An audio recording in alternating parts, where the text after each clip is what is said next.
open forum on the ACRL Information Literacy Competency Standards for Higher Education Task Force's work.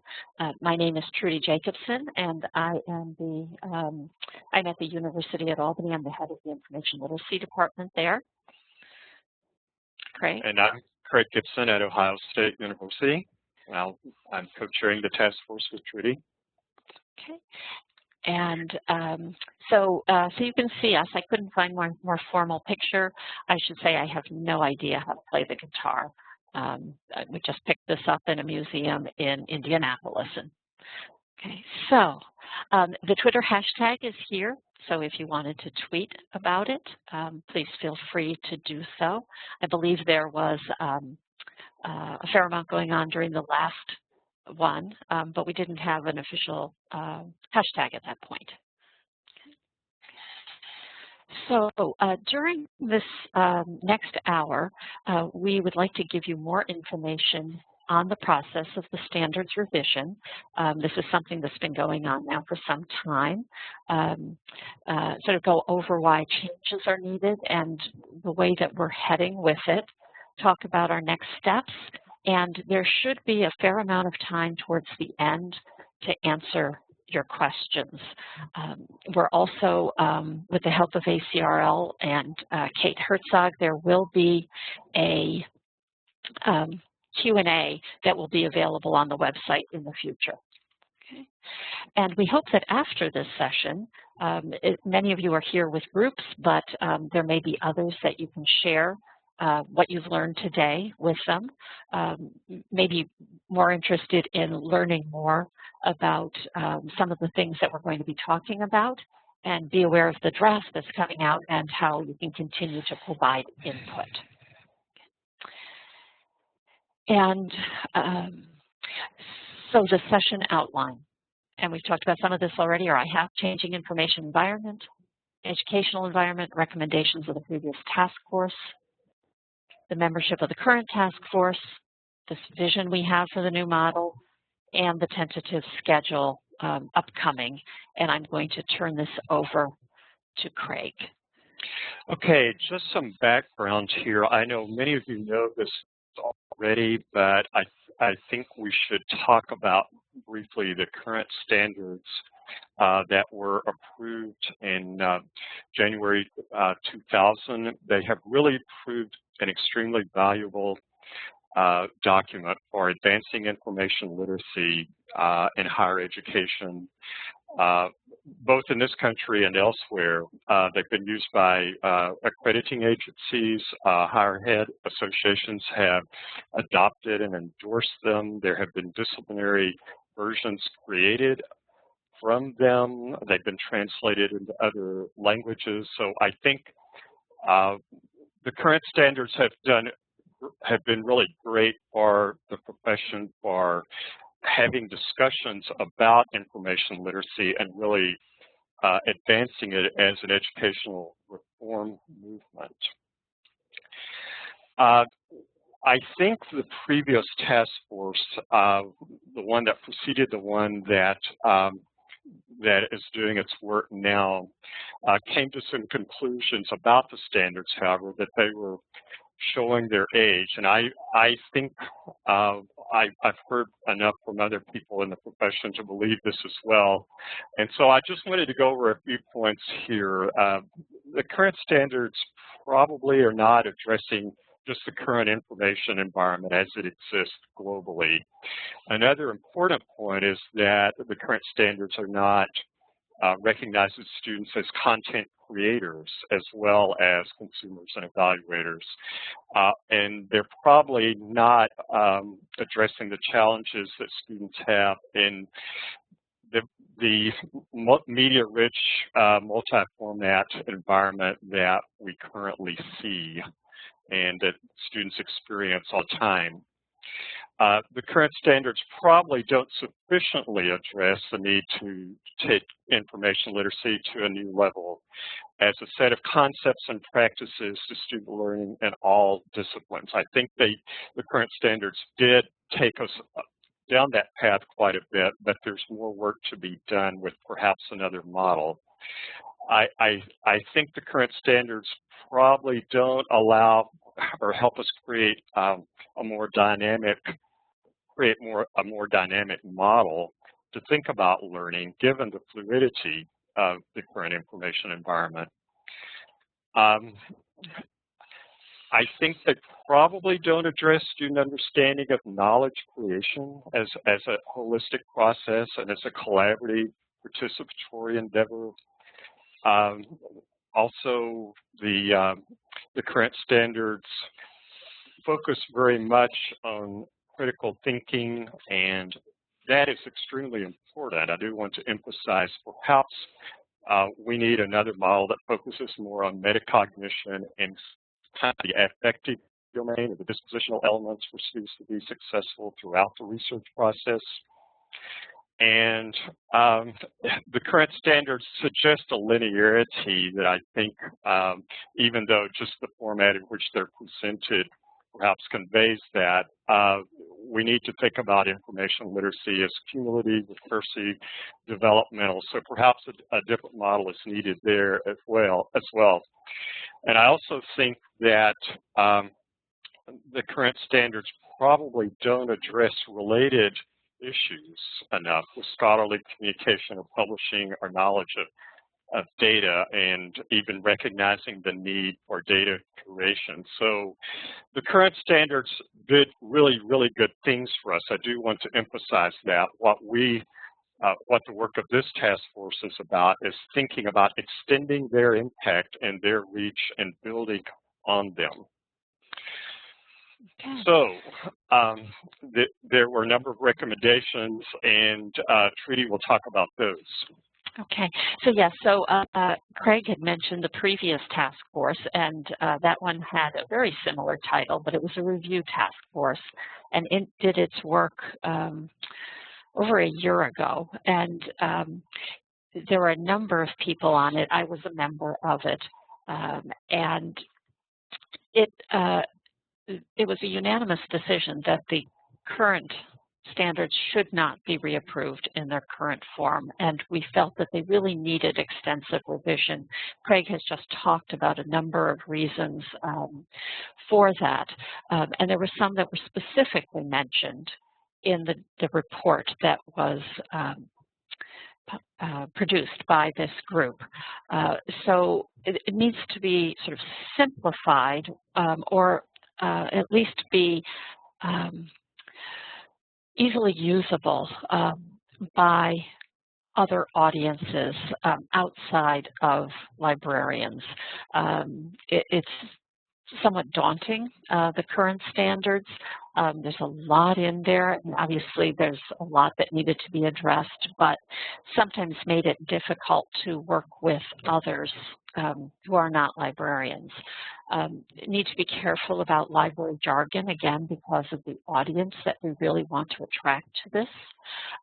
Craig mentioned needing to have more of the affective, emotional learning outcomes in addition to the cognitive focus of the current standards, acknowledging complementary literacies,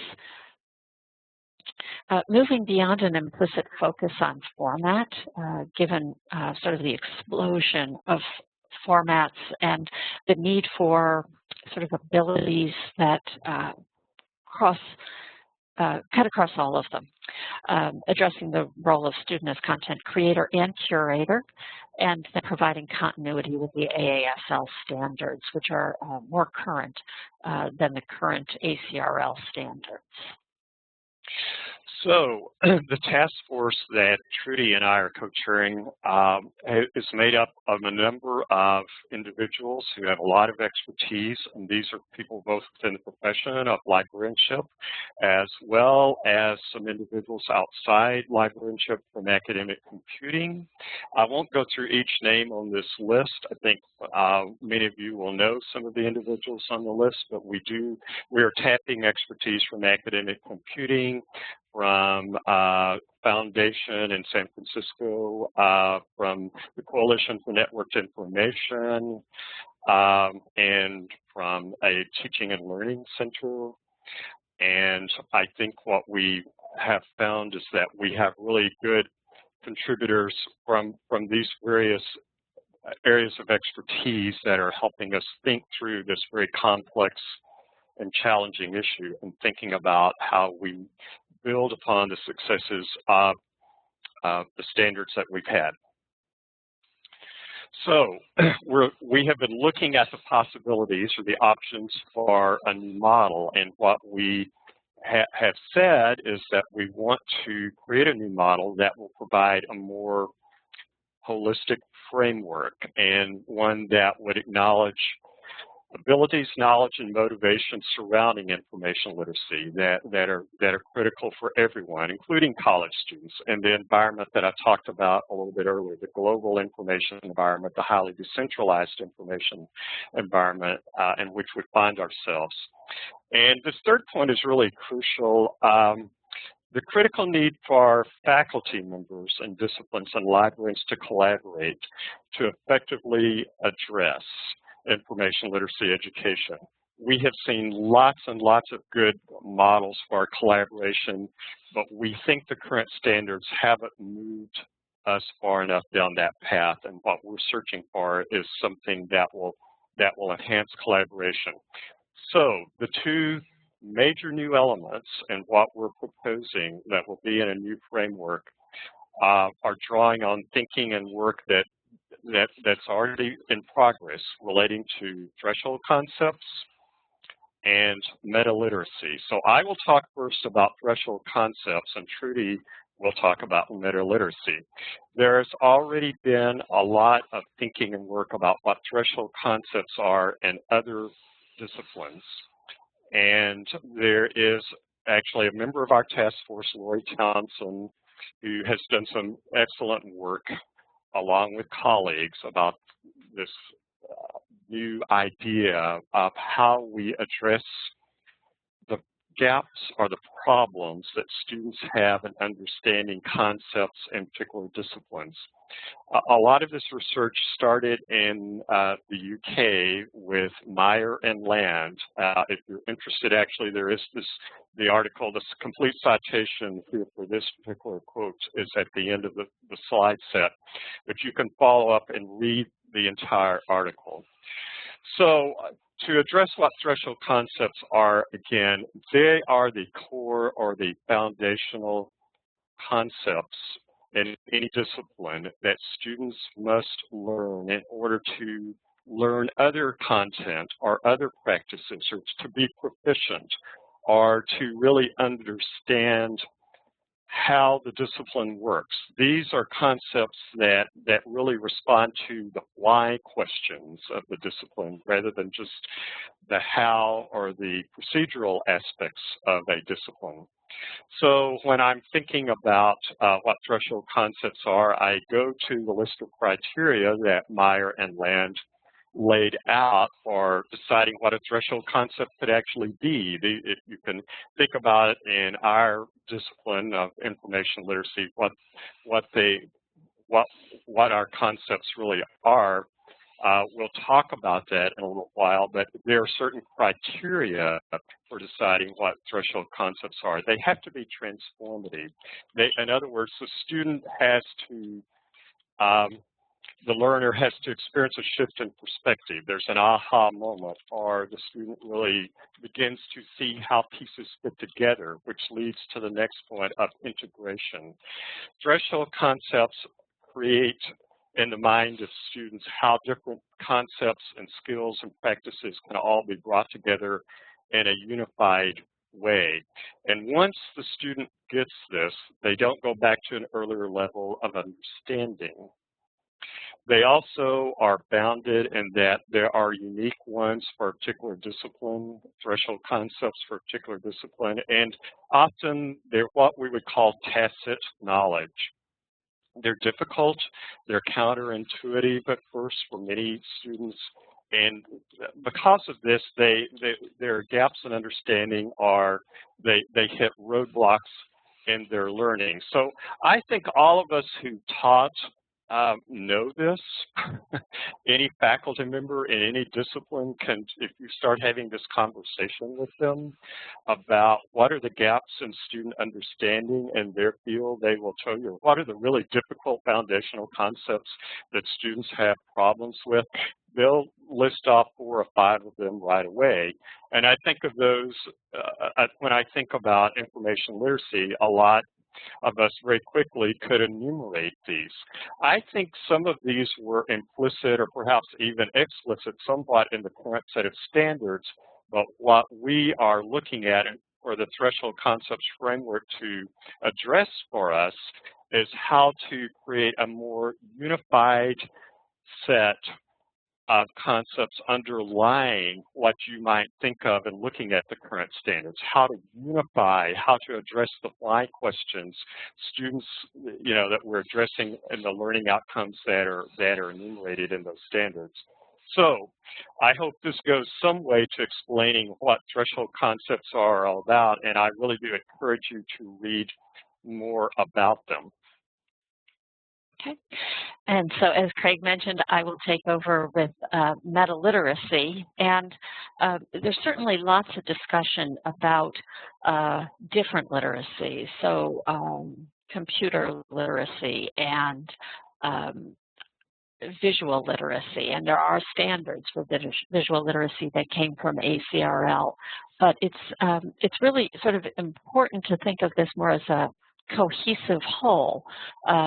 And so metaliteracy sort of builds on this information literacy theory and practice, but also acknowledges that there have been a lot of changes in the information environment, and it's become much more interactive than it had been in the past.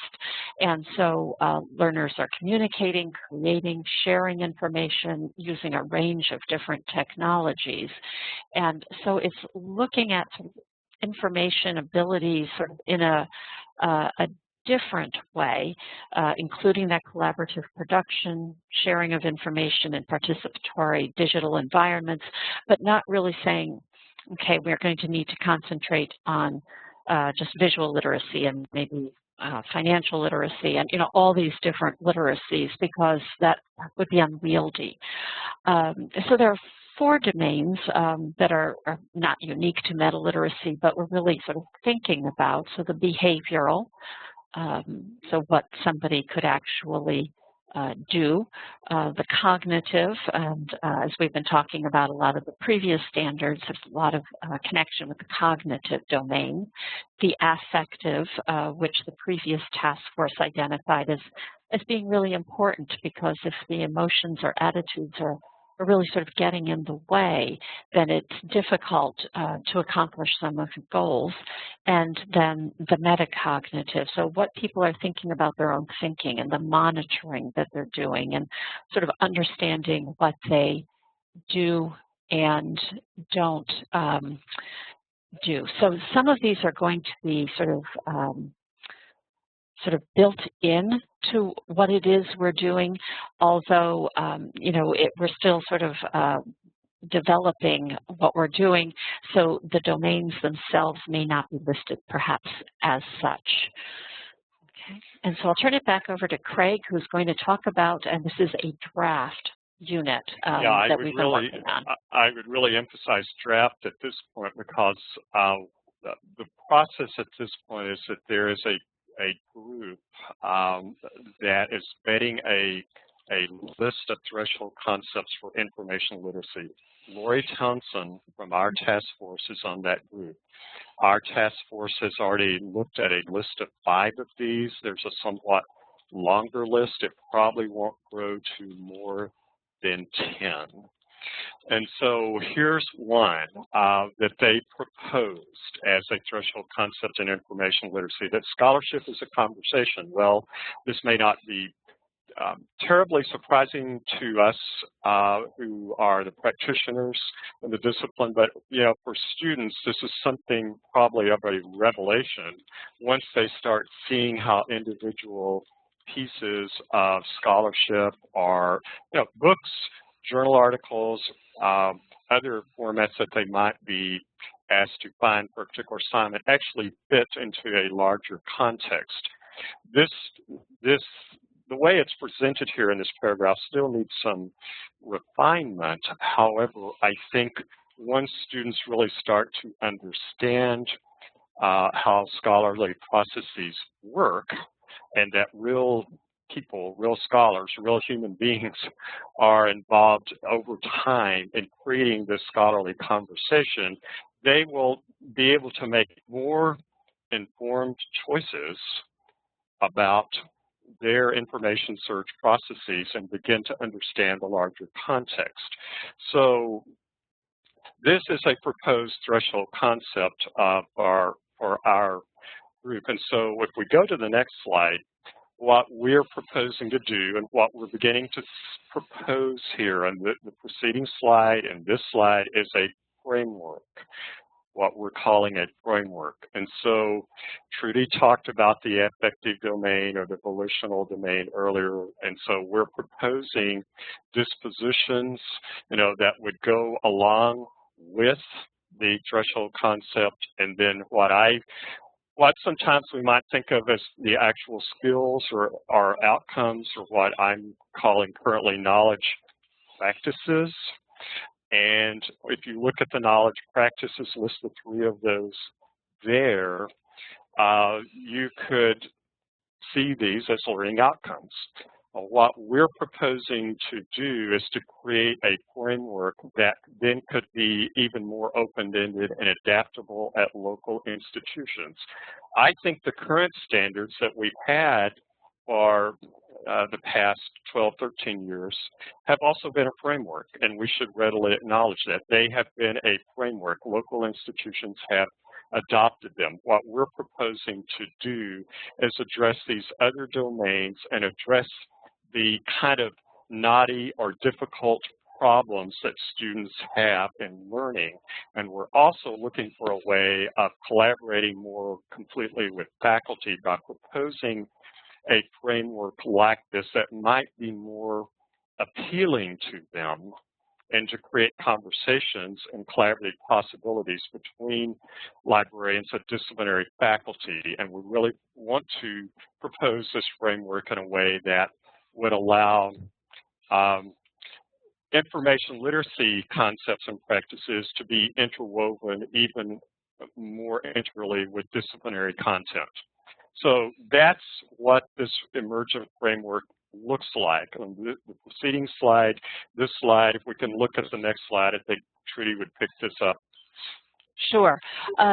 So as we're working with these threshold concepts that are coming out of the research that Lori Townsend and her colleagues are doing, and reading further about other research being done on threshold concepts, we are also looking to include sort of this more sort of expansive information environment, and finding that there are, in some cases, very close relationships between the learning objectives identified in connection with metaliteracy by a number of people and the threshold concepts themselves. And sometimes there's very close connections, and in this case, there was one that was appropriate. I'm seeing a lot of questions about a lot of things, as well as comments, and we are keeping an eye on it. I know there was a question about metaliteracy perhaps becoming jargon in the future, but we'll try to deal with the substantive questions sort of at the end. So we are looking for connections here. And again, moving away from that issue of sort of format, and also with the students as content creators. Again, looking back to some of the recommendations, both from the previous task force, as well as sort of the reality of today's information world.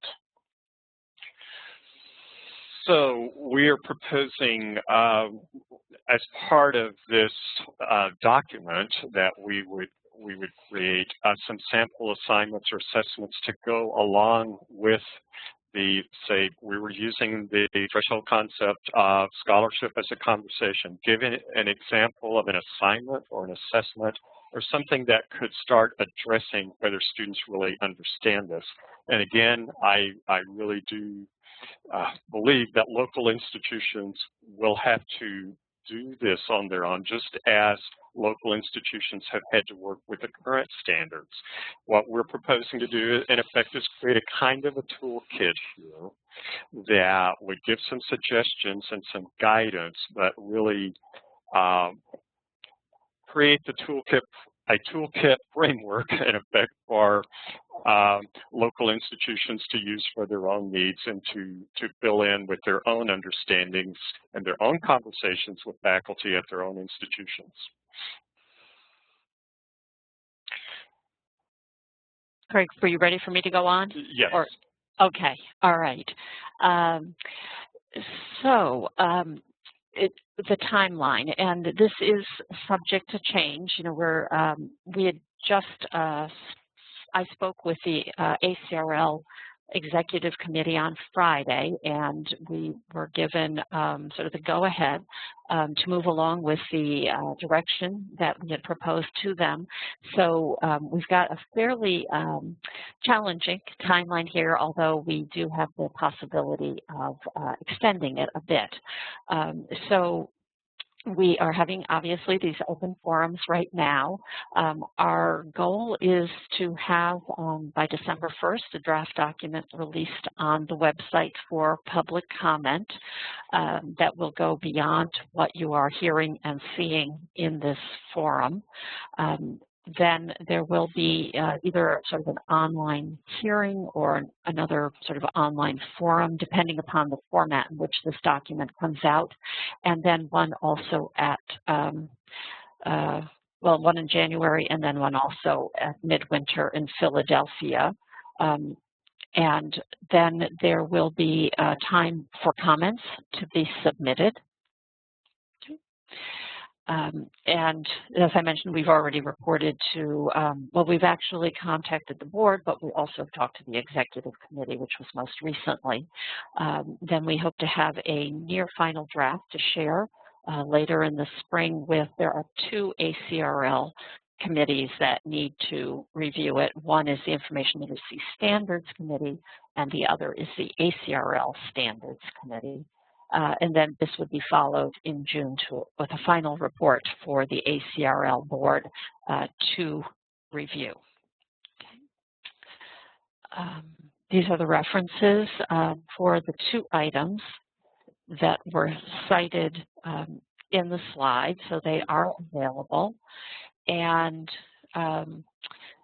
contact information, as well as the website that will have the recordings of the open forums.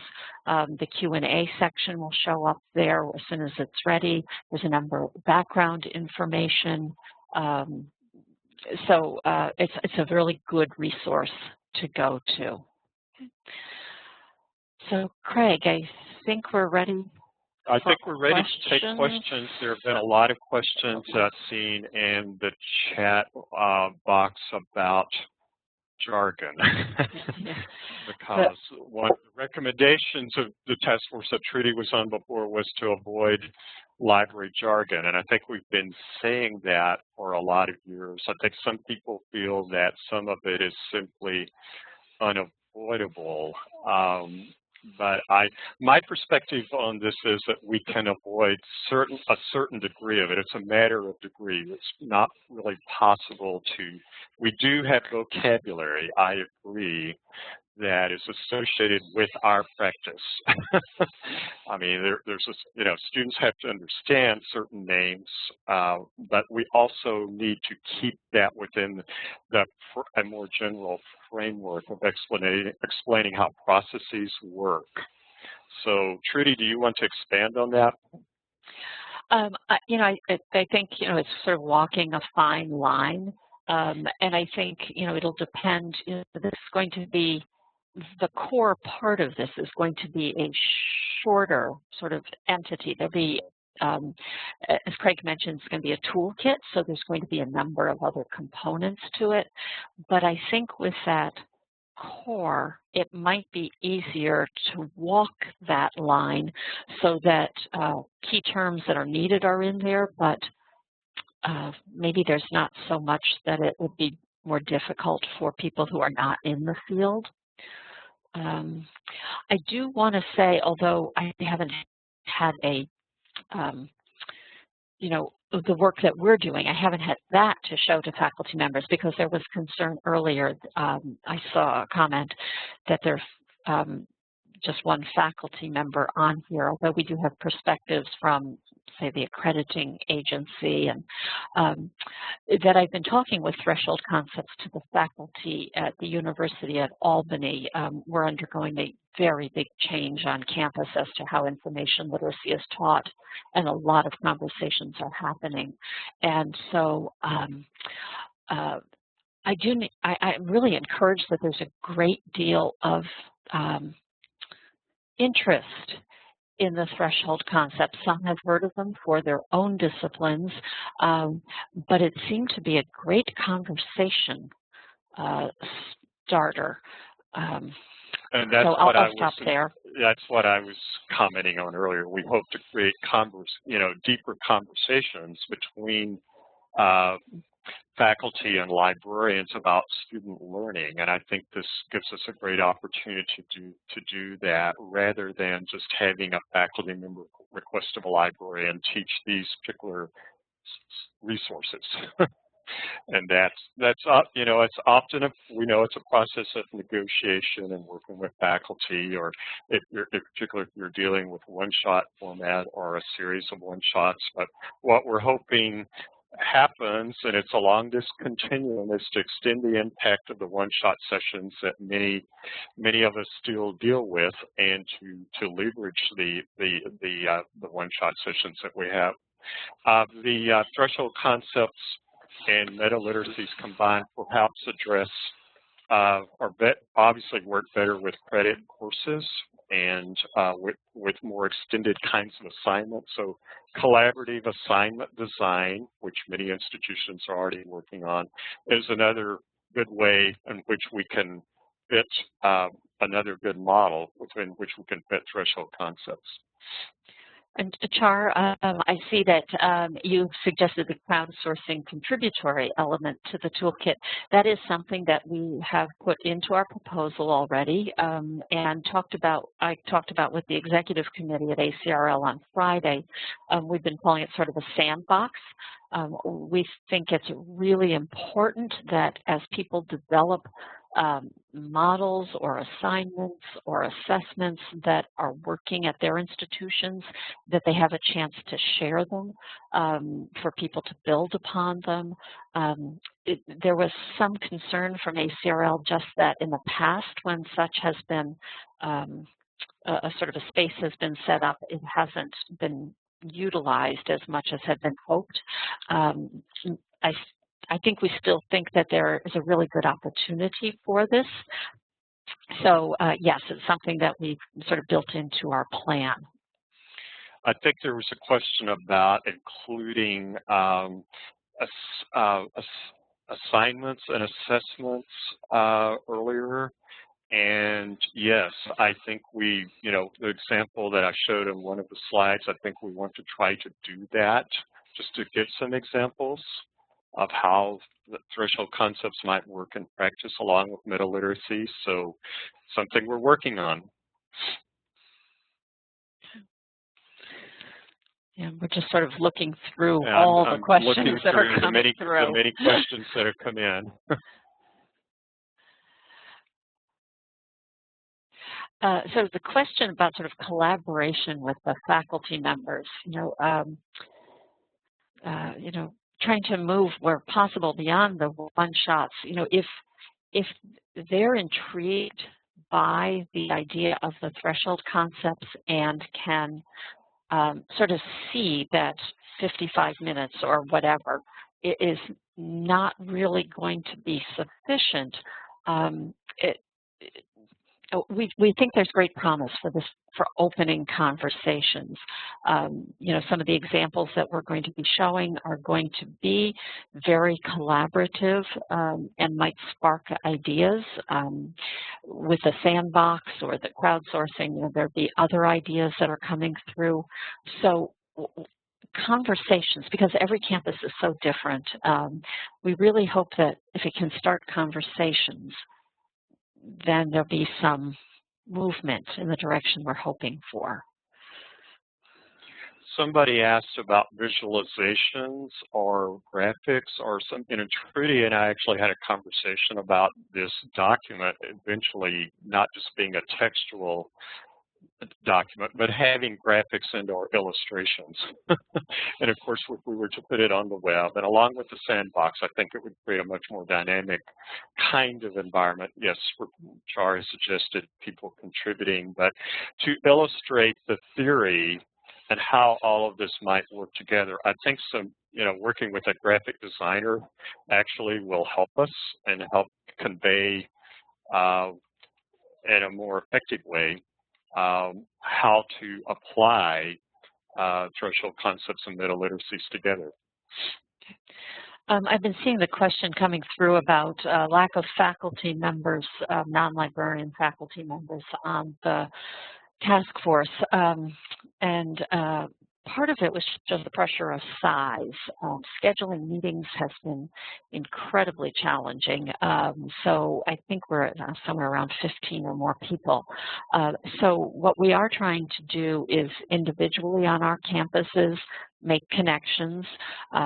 We're also, I mentioned earlier that Kate, who is the visiting program officer for this project at ACRL, is doing outreach.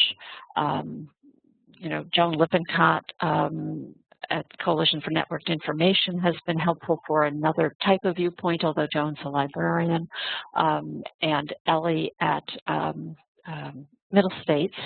So we're trying to do a lot of outreach. It's not something that we're ignoring.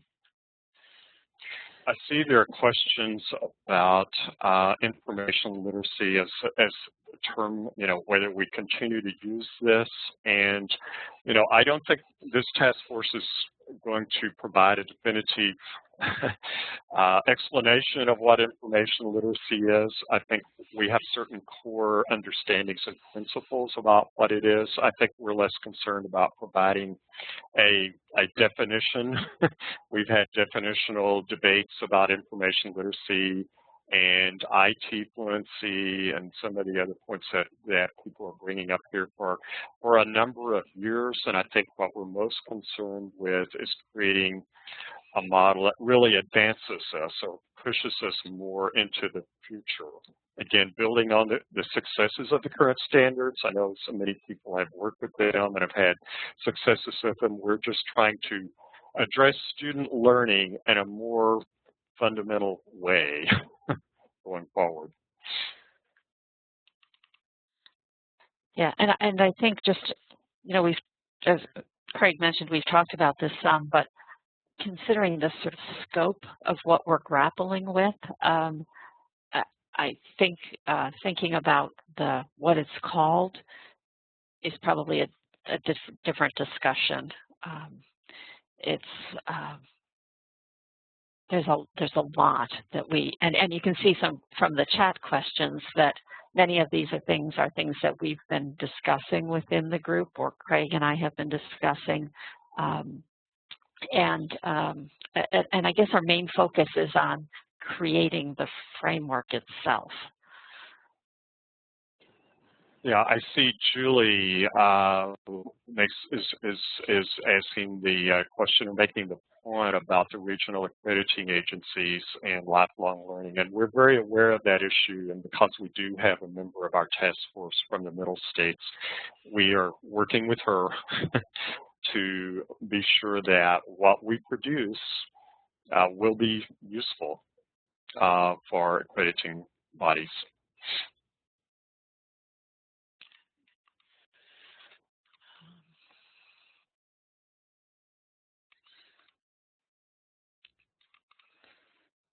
Okay.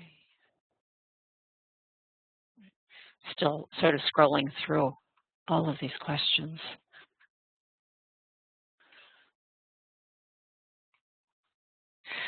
I mean, I think one of the things that we've talked a lot about in the group is the fact that the different campuses just are different environments. And so we'd like there to be some flexibility that where it can be adapted, made to work for your institution, so that there'll be guidance, ideas that if the sandbox works well, that others are contributing. But having something that's sort of cut and dried obviously is not going to work for everyone. You know, some of us are teaching credit courses, some one-shots, and while we'd like to move sort of where possible and engage faculty interest to move beyond one-shots, the realities are just so different. There is a question that Anne asked about mapping to what we're doing to the original standards. That's a really interesting question. I don't know within the time frame that we have that we'll be able to do that. I think it might actually be very useful for a group, perhaps another group, to do that, unless we extend our time. Or the sandbox. You know, yes, people might start. The sandbox, you know, we could start a conversation about how to do that or give one example of how to do that. And it might enable others to do that at their own institutions. Yeah.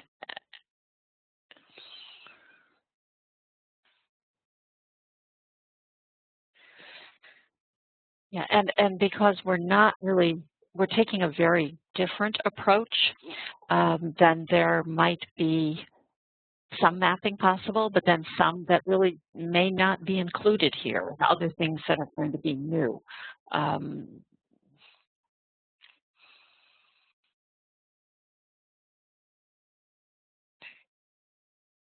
Yeah, we're getting more questions about the mapping, so I think we need to take that up and think about how we address the issue of mapping to the current standards.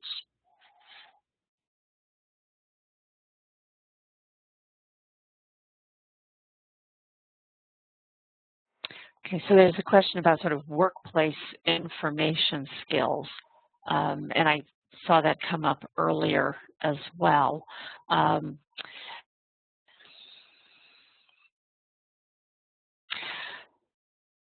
I don't know I have a real answer to that. I think that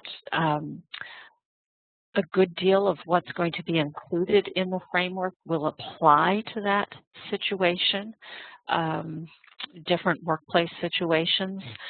I don't know that we were planning on having, say, a separate section on it. But again, you know, we're still in the development phase here. So hearing all these questions are very helpful.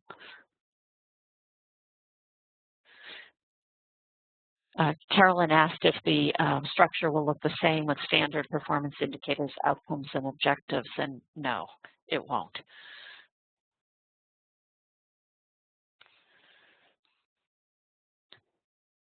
I wonder, let me just go back. Okay. So although this is just a draft unit, we're looking at having sort of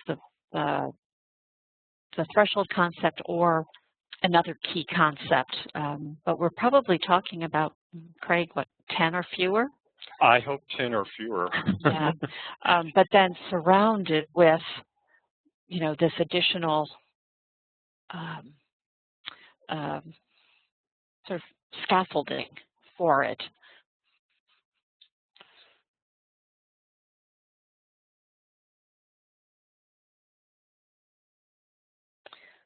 Carl had a question about how much do we anticipate the December draft changing before it is finalized.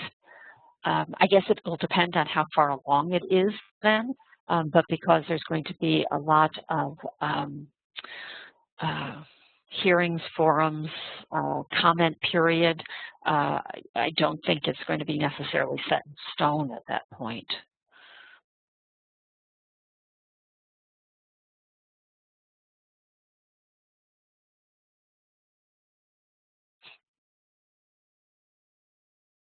Yeah, so I think there's some that just responding to Matthew's comment, sounds like we all have a lot of work ahead of us.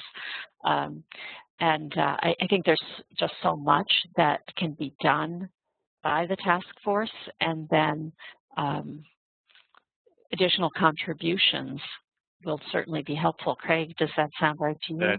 I think that, yes, we want to hear, we will be looking at all of the questions that are being asked today. They will certainly be archived, and what I'm hoping we can do, because there will be another online forum, a third one this fall, is to go through all of the questions and comments that have been asked and bring that back to our task force in order to see what we can realistically do within the time frame that we have, the timeline that we have set for ourselves. Craig, we've had questions about sales. Do you feel up to tackling that? The information literacy, the instrument? Yeah. My perspective, I mean, that instrument does what it does.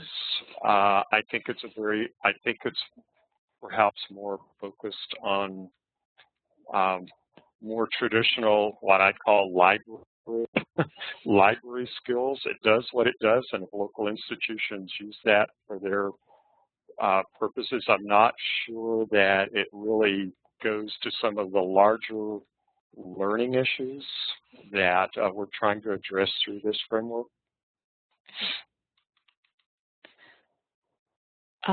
Jeanette, you asked if midwinter will be open to all. I believe so, but I also believe the room is set for 300 people. So coming early might be a good idea. Ann Pemberton has a really interesting idea. The original standards, as a group discussed whether the original standards might be used by librarians for basic skills, while the new standards would be used by faculty in the discipline with collaboration to connect the dots. I think we're really hoping, though, that the librarians will be working with what we're doing, that because these are the threshold concepts that are being identified through the research, it seems very important that they be included in what librarians are doing as well. Craig? I think that's right. Yeah. I mean, there will be a transition period, and I know some people are going to continue to use the current standards, and there are projects and process initiatives and many institutions where librarians will continue to use them. What we want to offer is this new framework that expands collaborative possibilities with faculty. There's a question from Monique about detailed and realistic assignment from start to finish. What we have talked about on our task force is creating implementation scenarios, a few of those, just to suggest about how threshold concepts might work between faculty and librarian in a collaborative assignment design process. And what a sample assignment resulting from that might look like. What we showed you earlier, what's on the slide right now, is perhaps just a part of that. This could be embedded within an actual implementation scenario. So that's another possibility that we're looking at.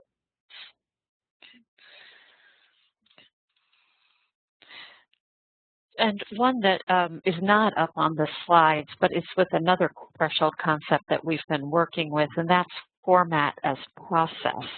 That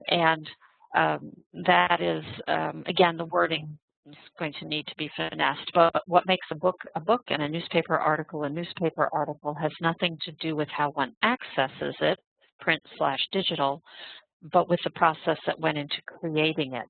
Understanding this principle helps students navigate the information they find online and evaluate it according to the process underlying its creation, rather than by a set of memorized, constantly changing, inconsistent characteristics. And so we've worked up, again, the dispositions here, the knowledge practices, the related metaliteracy learning objectives, and then possible assessments or assignments. And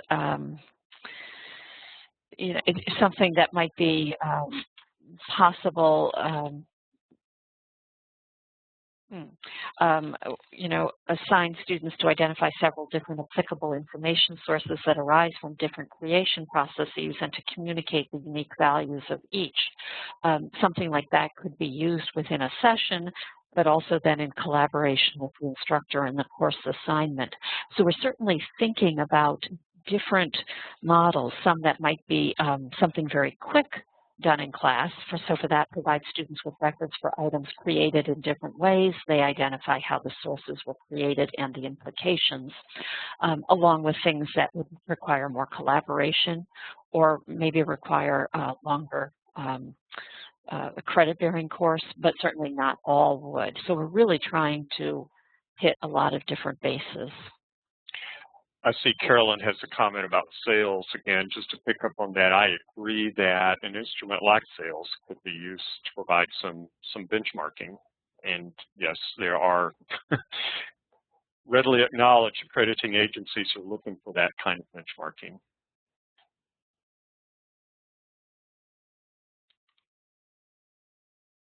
Okay. So it looks like we have just a few more minutes.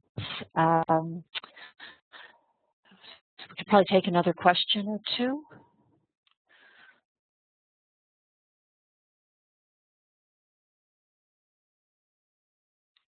Okay, so Tracy Hall is asking, mentioning that the collaboration really is critical. It works well with some, not necessarily with others. And then there's scalability issues and seeing a class more than once. They have 128 sections of an English classes in the spring. And yes, that certainly is an issue. And I'm just speaking personally here and not as anything that the task force is doing, but we're testing out some badging that we're doing. So students actually earn badges. I teach a one-credit information literacy course as part of the instruction that I do. And I was just sort of blown away with some of the responses I'm getting from the students of one of the badges they were starting to work on is format, and finding that being able to convey the information, so sort of a flipped classroom model, as well as finding out what they actually do know, means I can move on to different things. So I think that through collective brainstorming and such, we could come up with ways that doesn't mean that you've got to ramp up and do 3 class sessions for each of those 128 sections of your English class.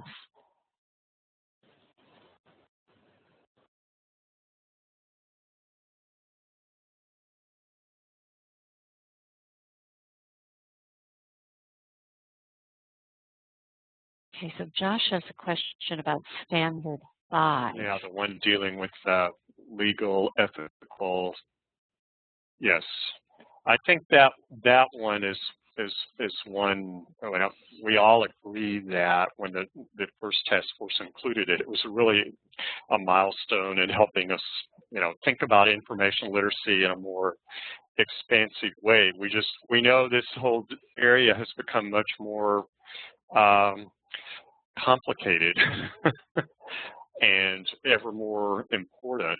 So I think there are potential connections with other aspects of learning and other disciplines, and just thinking about extending the impact of Standard 5, the current Standard 5. So will there be a threshold concept relating to ethics? I would certainly hope so.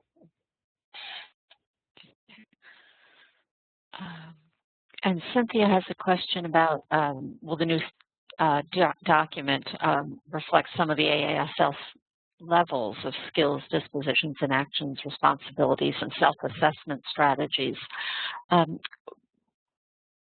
what we're going to have, there's going to be some connection between them, although you know, so the dispositions, I don't know that we've really talked about them in action. It might be something that we can be thinking about. The skills, which we're calling more knowledge practices. So there will be some connection to it.